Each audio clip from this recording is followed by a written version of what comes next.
At 14:07 local time, FA-18 Super Hornets were screaming toward these three irreplaceable Iranian aircraft at Kerman Airport. Overhead, a circling drone was relaying footage back to the strike group, and what it saw wasn't good. The Iranians were getting ready to put these birds in the air at any moment, and just as the F-18s punched it to full afterburner, an Iranian operator popped out looking to put their faces on a t-shirt. Both FA-18 pilots, call signs Raven 1 and Raven 2, had swung wide east through Baluchistan to avoid everything. The desert didn't cooperate. Raven 1's AN/ALR-67, the radar warning receiver that tells a pilot who's hunting you and how seriously, lit up with a tone every fighter pilot memorizes and never wants to hear. Phased array acquisition at fast pulse repetition. A Tor M1 battery inside 12 kilometers. The battery had been sitting cold in the foothills with its radar off, the missile defense equivalent of a bouncer sitting in a dark corner of a club, arms crossed, watching the door. No small talk, no warning look across the room. The instant the Super Hornets crossed the horizon, it skipped the search phase entirely and went straight to fire control. No "who are you?" No "can I see some ID?" Just a fist already in the air before you finished walking through the door. Raven 1's hands were already moving, left to the chaff switch, right tightening on the stick. Think of the Tor's missile as a telephone pole doing Mach 2.8 that pulls 28 Gs in the terminal phase, roughly 4 times what the pilot can sustain before the lights go out. The phased array hops frequencies faster than most jammers can follow, like trying to talk to someone who changes languages mid-syllable. The surviving crews had learned exactly one trick in 11 days of war. Fire once, shut down, and run as fast as you can before the Americans can shoot back. Raven 1 hauled the stick into his lap and pulled 6 Gs. The horizon whipped vertical and the desert floor filled his canopy. Behind him, ALE-47 dispensers cycled chaff, aluminum-coated fibers blooming into a radar ghost the same size as the jet. The ALQ-214 jammer pumped false range data into the tracking frequency. It pointed the missile at empty air 500 meters behind the aircraft. Raven 2 broke the opposite direction, splitting the formation and forcing the battery crew to pick one target. They picked Raven 1. The chaff and the jammer's false data corrupted the tracking solution, while 6 Gs of geometry shift moved the jet clean out of the seeker's prediction cone. Warhead detonated behind and below. Shrapnel distance? No impact, but close enough to tickle the airframe and ruin your flight suit. Inside the Tor M1, the battery commander slammed the master switch and the scope went dark. The driver was already engaging tracks beneath him. 2 weeks ago, the commander would have fired again, but 11 days of watching America turn Iran into a parking lot gave him second thoughts. But the Tor didn't need a hit. It needed 45 seconds. The 6G break threw both jets 12 miles south of the planned route. That put them out of the empty desert corridor and into the foothills, where an Iranian surveillance radar operator sat in a mountain pass scanning southeast.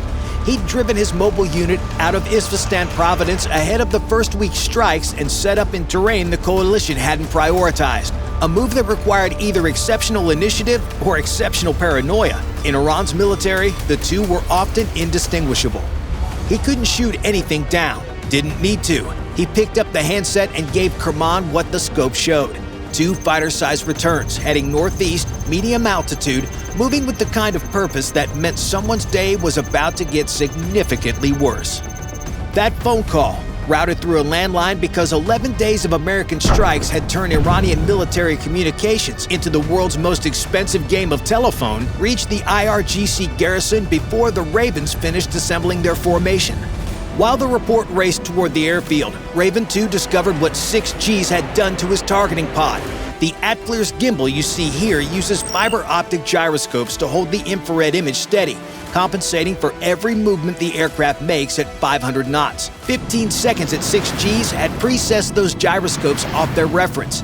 The image now jittered across the desert floor like trying to read a street sign through a bus windshield on a gravel road. He cycled the pod to standby. The jitter persisted.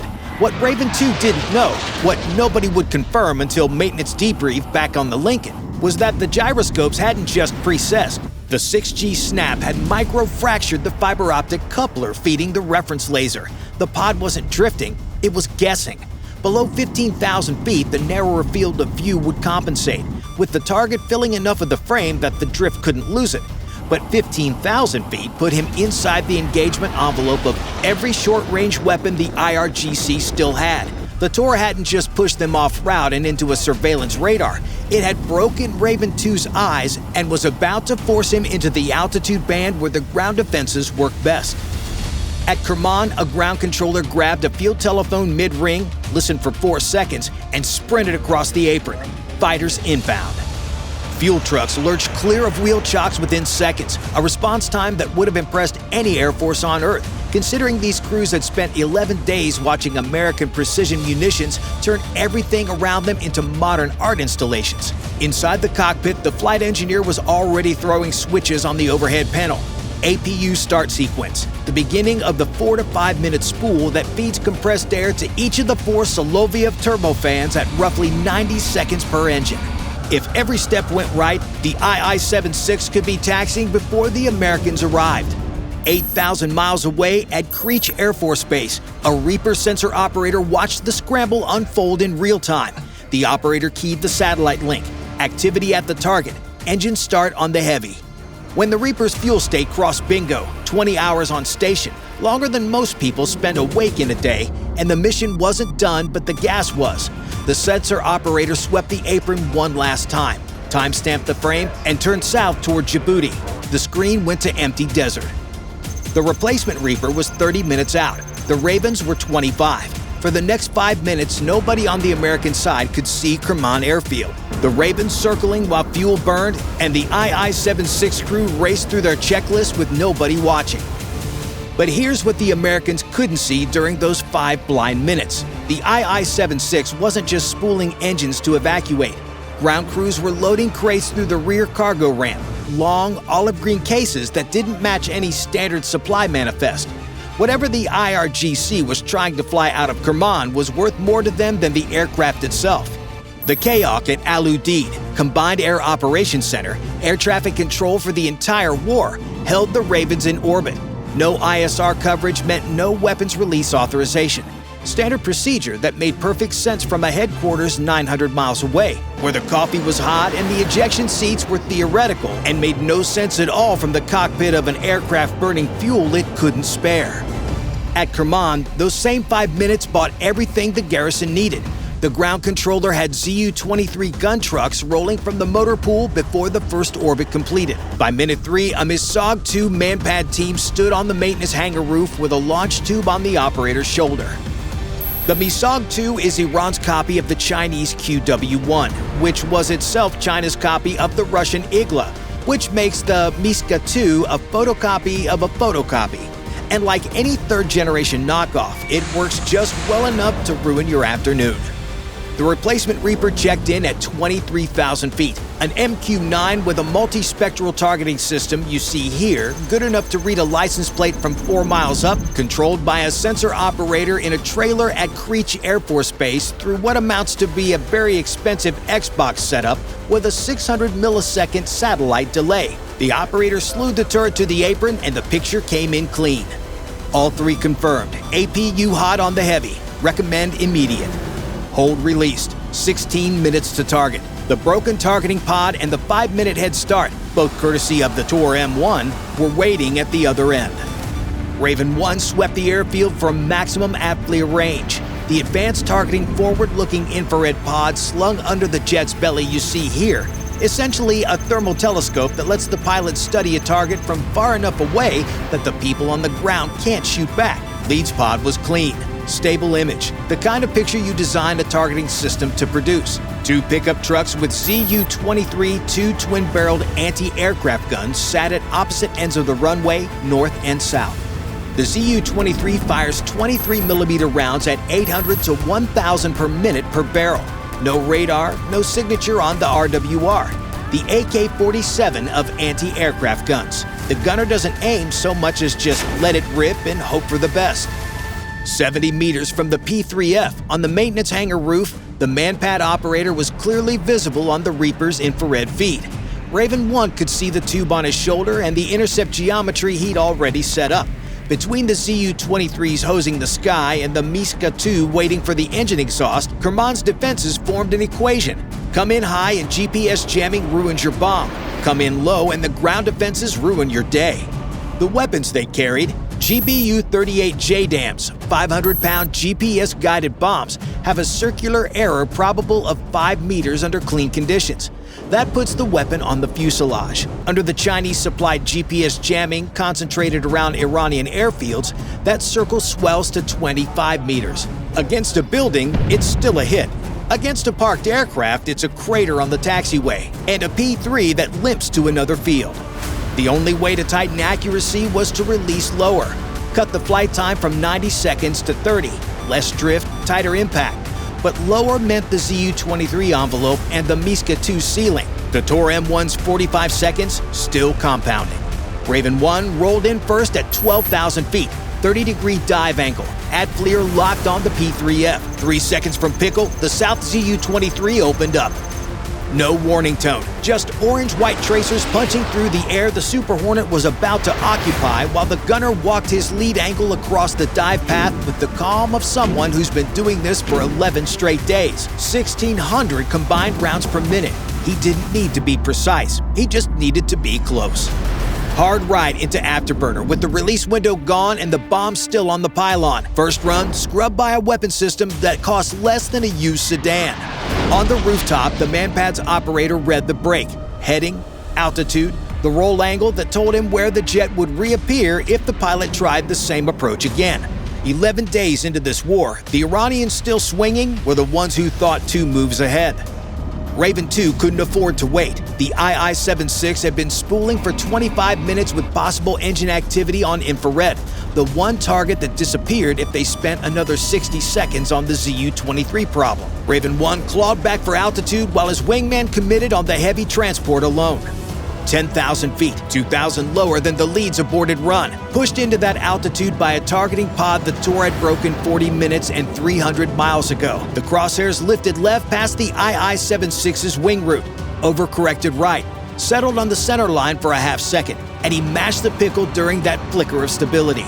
The entire weapon solution riding on a momentary pause from a pod that hadn't worked right since the foothills. The GBU-38 dropped off the pylon with its tail kit deploying. 4 fins snapped into the airstream while the GPS receiver reached for the satellite constellation. The signal it found was already being contested. The jamming didn't hit like a wall. It crept in, noise flooding the GPS frequency the way static drowns a phone call, with the position solution drifting as interference buried the signal the bomb was steering by. Fins corrected by a fraction of a degree. The jamming shoved the other way. Fins countered. Every correction was a wager between the satellite signal the guidance could still see and the noise trying to bury it. 30 seconds of an invisible boxing match through 12,000 feet of contested spectrum. At 8,000 feet, the jamming found a resonance. The position solution jumped sideways by 11 meters. Fins slammed to maximum deflection, overcorrected, then found center again. Not through stillness, but through constant adjustment at every axis. A tightrope walk where the wire never stops moving and someone keeps flicking the lights on and off. From the rooftop, the Misagh-2 launched. The operator had tracked Raven 2's descent for 15 seconds, waiting for the rear quarter aspect where both F-414 engine nozzles were fully visible. The jet's missile warning receivers caught the plume at 5 o'clock low. Raven 2 broke into the missile and rotated its hottest aspect away from the seeker. ALE-47 dispensers fired MJU-53 flares, magnesium pellets burning at 2,000 degrees, temporary suns designed to confuse the same thermal imaging brain that made the Misagh-2 dangerous. The seeker built its picture and faced a choice. The flares burned hotter, but the aircraft presented a larger thermal signature. The system needed 1 second to resolve the difference. The brake rotated the image faster than the focal plane array could refresh. Image smeared. The missile committed to the nearest flare and detonated 100 meters behind the aircraft. Alive. Flight suit probably ruined, and completely blind to his own bomb. The GBU-38 was still falling through the last 4,000 feet, fins correcting through the Chinese interference with every remaining second of flight time. The Reapers saw the impact from 20,000 feet, forward of the wing route. Fuselage splitting open, T-tails sagging sideways. The APU that had been feeding an engine start sequence for 25 minutes was now feeding fuel to a fire. The II-76 crew had raced through their checklists while the American jets orbited overhead, unable to shoot. The aircraft would never leave the apron. The MANPAD break pushed Raven 2 south, straight across the ZU-23's firing arc at the south end of the runway. Same gun that had scrubbed Raven 1 30 seconds earlier. A weapon the Soviet Union designed in 1960 and Iran bought for the price of a decent pickup truck. The gunner already had his lead angle from the first engagement. He'd watched both passes, done the geometry in his head, and was now lining up for a better shot.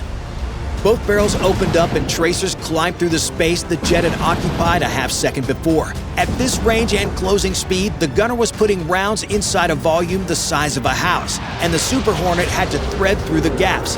Raven 2 jinked through the stream. Small corrections, just enough random motion to make the ballistic prediction wrong by the width of a fuselage. Rounds behind him, more fuel gone from a margin both pilots could count on one hand. Raven 1 came back from the northeast on a different line entirely. The first run taught him where the South ZU-23 sat. Raven 2's engagement showed him where the MANPAD operator was pointing. He put the maintenance hangar between his dive line and the rooftop, concrete and steel blocking the operator's sight line during the 3 seconds that mattered most. ATFLIR locked on the P-3. 51 years old. Lockheed built it in Burbank. Iranian crews learned to fly it at Moffett Field when the Shah was still in power. The airframe survived the revolution and the Iran-Iraq War on 23,000 man-hour overhauls, with parts Lockheed stopped selling when Carter was president. Buzzed the USS Essex in 2019, American-built and harassing the Navy that made it. Now it was time to return the favor. Pickle. GBU-38 into the same Chinese jamming. Interference shoved the signal sideways while the fins pushed back through 12,000 feet of contested air. Impact at the wing root. Fuel cells caught. Half a century of keeping an aircraft alive that its manufacturer had abandoned. Erased by a bomb built 15 miles from the factory that built the plane. Pull off for the last target. The North ZU-23 fired as he rolled in. Both barrels. Tracers closer this time. The gunner adjusting from 2 previous passes he'd watched from the far end of the runway. Raven 1 jinked through the stream with the fuel state slashing amber on his HUD. The number meant the tanker over the Gulf of Orman wasn't optional anymore. It was the difference between landing on the Lincoln and taking a dip in the Arabian Sea. Every second over this airfield was a second he couldn't afford, and he still had one more bomb to put on one more aircraft. The C-130 filled the ATFLIR display, another American airframe Iran bought from Lockheed half a century ago. Then he pickled. The tail kit fought the same jamming and punched through the fuselage amidships, 3 for 3. If you enjoyed this video, watch our other video of B-2s pounding Iran into the Stone Age. Bye for now.